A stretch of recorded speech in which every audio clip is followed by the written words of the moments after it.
Hello and welcome to this episode of my schooling at Full Sail. Today's video is for, again, I think it's month number 13, or is it 14? I'm finding out right now. Oops. It is month number 14. Holy hell. Okay, month number 14, day number 5. Alright, so this was for August 3rd. And it was just simply a lecture in vocal production. There's always lots to talk about in the vocal production class. Today's lecture, we discussed recording vocals. What do you know? So the first thing that was up was things to think about. And like we talked about, singing is one of the most vulnerable things that any musician can do. Jules said that he's seen engineers and assistants get fired in the first 5 minutes because of something that they did to make the artist feel uncomfortable. The most important thing any producer has to keep in mind is that you need to capture a great performance, which means that obviously you want your artist to be as comfortable as possible, to feel relaxed, because that's when everything flows, is when they're having fun, it's relaxed, you know, yeah. um, and of course, the most difficult thing about a vocal production is that every song and every singer is different, so you never really know what to expect unless you really know the person and know what they're about. um, kind of things to keep in mind. And then also interacting with singers. So this part was kind of funny, I thought. We looked at the different type of archetypes, or I guess I wouldn't really say stereotypes, but the just overall general kind of persona, I suppose, of the different types of singers. So to start with, you've got the singer-songwriter, you've got the cover artist. Excuse me. So the singer-songwriter, the cover artist, the professional singer, the entertainer, the inexperienced studio singer, as well as the superstar.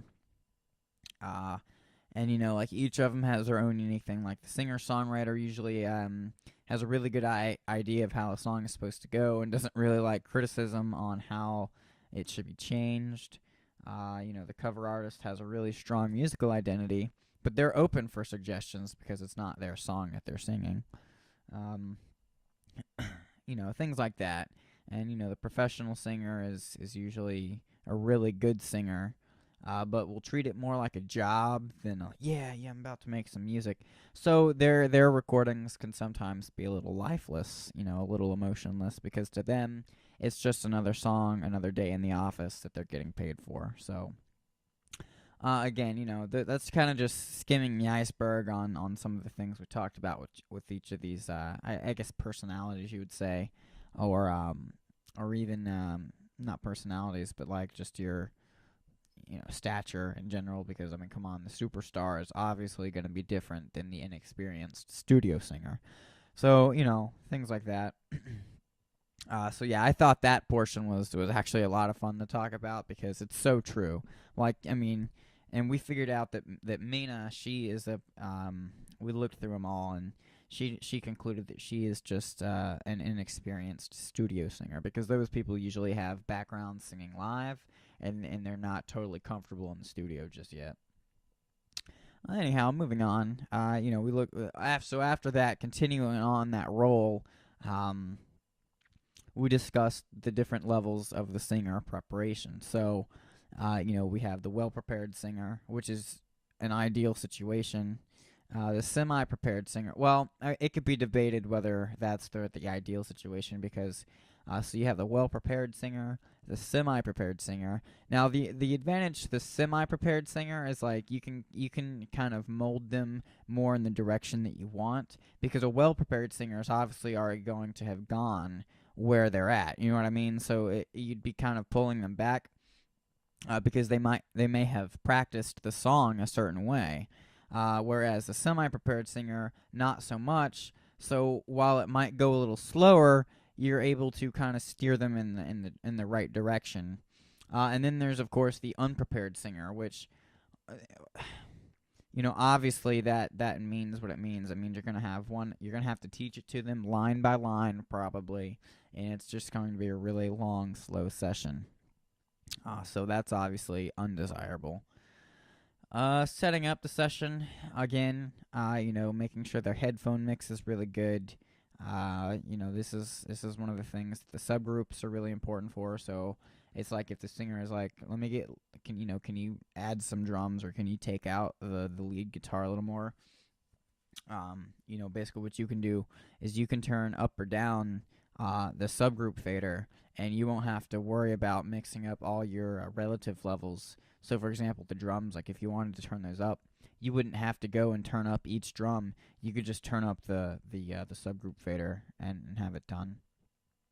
Again, the mic setup, it should be set up and tested before the singer gets in, along with the headphone mix. Like with the headphone mix, that's one of the more important things. You want to have it set up to where there's sound, like it's a rough mix. It's kind of comfortable in its own sense. And then when the singer puts it on, all they have to tell you to do is tweak it just a little bit. That way you're not building from scratch. And the same thing with the mic setup. Like you want it ready to go as soon as I get there. And again, the same goes for the vocal booth. You want to have the lyrics and a pencil on a music stand out there for them. You might want to have like a little table out there with something to drink, perhaps. A chair to sit down in, because singers get winded pretty good if they're singing a lot. And also anything to really make them feel comfortable in the room, because I mean it's like they're in this acoustically treated room where it's more quiet than any other place they've ever been in, by themselves, singing into this crazy looking microphone thing. So obviously it can be intimidating, especially for the inexperienced studio singers. So you want to make them feel comfortable with whatever you can. You also want to make sure your talkback setup is ready to go. And again, lyrics. Have several copies ready to go. And basically test out the Pro Tool session. Make sure that it's going to record and that it's going to work just fine. Because you never know, your DSP might be screwed up and it might crash on you in the middle of recording, which is not good. And moving on from that, getting the artist ready. Yeah, again, atmosphere. Make sure they're comfortable.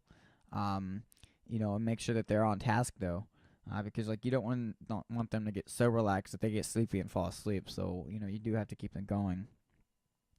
And then you just want to make sure you have good people skills.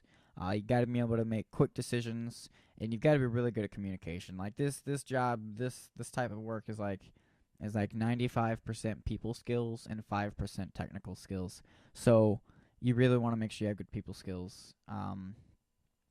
And for a typical session workflow, like you always want to record everything that is said through the microphone, because they could kind of the singer could be going over the lines just for themselves, but that could be the money take. You know what I'm saying? Like that could be the one that goes on the record. You never know. So record everything.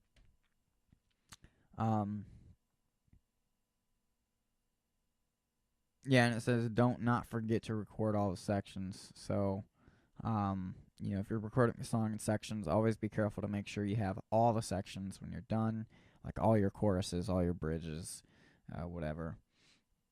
And then we also discussed, the criteria for a good take. Like, what are the ones that we should save for the comping session and all that. So, you want to look for performance, intensity, and you want to think about your references. Is it kind of in the same area that your reference song was? The context of it, does it sound good in relation to everything else? And then just overall entertainment and emotion. Are they acting out the character that the album and the music is supposed to portray? You know what I'm saying? Like I don't know. It wouldn't be right if Marilyn Manson was like rapping, like Tupac or something. You know what I'm saying? Just something ridiculous like that. Obviously, wouldn't really work. So those are all things for your performance. So, and just for the sake of time, so yeah, you want to look out for your performance. Is it tuned well? Is the tuning good? How about your pocket flow and timing? Like is the timing good on it? Which can be fixed later, but you have to have relatively good timing. How about the singer's dialect and diction? Are they conveying what they're trying to say well? Does it come across in the style that they're going for? And finally, vocal timbre. Like, are they staying true to themselves? Things like that. Are they consistent from take to take? Um, so lots of things to think about. And then, of course, we looked at the vocal chain. So basically, you have your microphone, your mic preamp, your compressor, if you want to use that. We looked at types of compressors, and then finally the EQ. So different points, different things to hit on. And so no lab tonight, but on Saturday, August 4th, I had lab. So for now, lots of stuff, lots of information. I know, but that's what this place is, So I hope you're getting like kind of a good idea and look into what we're going on about, especially in this class. It's a really neat class. I really dig my instructor. He's really cool. He's worked with a lot of high up people, so he knows what he's doing. But anyway, guys, just know I'm digging school right now. It's fun. I'm having a blast. It's all going well. So hope to see you guys around. Message me. Feel free to just say what's up if you want. Say hey, because I love it when people that are like, yo, what's up? I've been checking out your videos. I'm like, word, you know what I mean? So feel free, you know what I mean? I'm not always able to talk back and reply, but when I can, I certainly will. So take it easy, my friends. Relax and enjoy everything. I will see you next time. Subscribe and all that if you want to. It's cool. And find me on Facebook and Twitter and all that or whatever. So, yeah, I'll see you guys next time. I am out.